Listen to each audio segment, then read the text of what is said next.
চুপ্পু সাহেবকে অপসারণ দাবিতে আজকে আমরা এখানে উপস্থিত হয়েছি। একটি কথাই বললাম, চুপ্পু সাহেব তার যে মেধার চিন্তা, সকল চিন্তা হাসিনা কেন্দ্রিক, ভারত কেন্দ্রিক, ওনাকে এখানে রাখা যাবে না। সরকারের উপরে বসে আছে আরেক সরকার, কে তিনি? চুপ্পু সাহেব। চুপ্পু সাহেব, আপনার পরিচয় কি? আপনার পরিচয় হচ্ছে আপনি একজন ছাত্রলীগের নেতা। আপনার পরিচয় হচ্ছে আপনি একজন আওয়ামী লীগের। আপনার পরিচয় হচ্ছে আপনি দুদকের দায়িত্বে থাকা একজন দুর্নীতিবাজ। আপনার পরিচয় হচ্ছে আপনি দুই দেশের নাগরিক। আমাদের সংবিধান দুই দেশের নাগরিককে প্রেসিডেন্ট বানানোর সুযোগ কিন্তু দেয় না।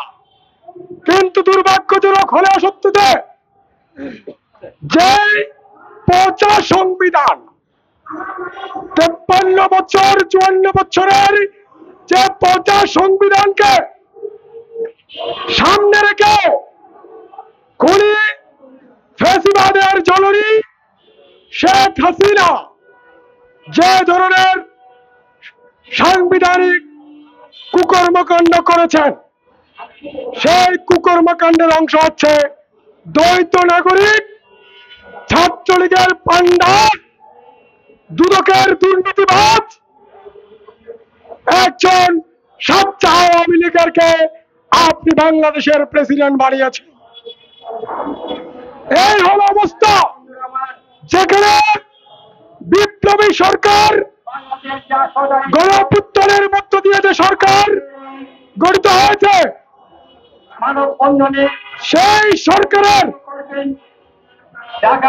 এই ধরনের দলীয় প্রেসিডেন্ট থাকার কোন নৈতিক অধিকার নেই।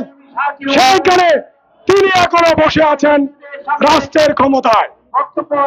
জনগণের প্রশ্ন হল, উনি রাষ্ট্রপতির ক্ষমতায় থেকে গুন্ডামির রাষ্ট্রপতি, এই রাষ্ট্রপতি যেহেতু দুর্নীতিবাজ রাষ্ট্রপতি, এই রাষ্ট্রপতি যেহেতু খুনি হাসিনার দোসর খুনি রাষ্ট্রপতি, এই রাষ্ট্রপতির কাছ থেকে জনগণ কোনো কিছু ভালো আশা করতে পারে না।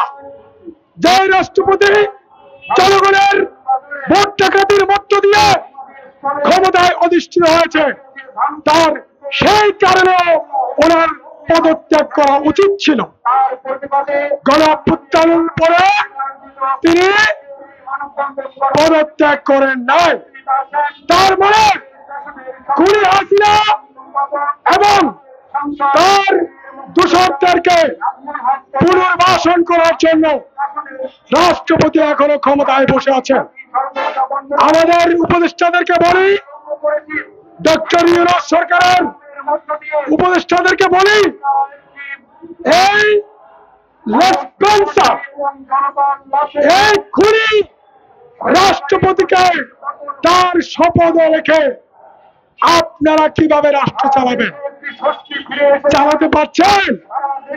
ঠিক মতো রাষ্ট্র চালাতে পারছেন? সরকার চালাতে পারছেন? পাচ্ছেন না।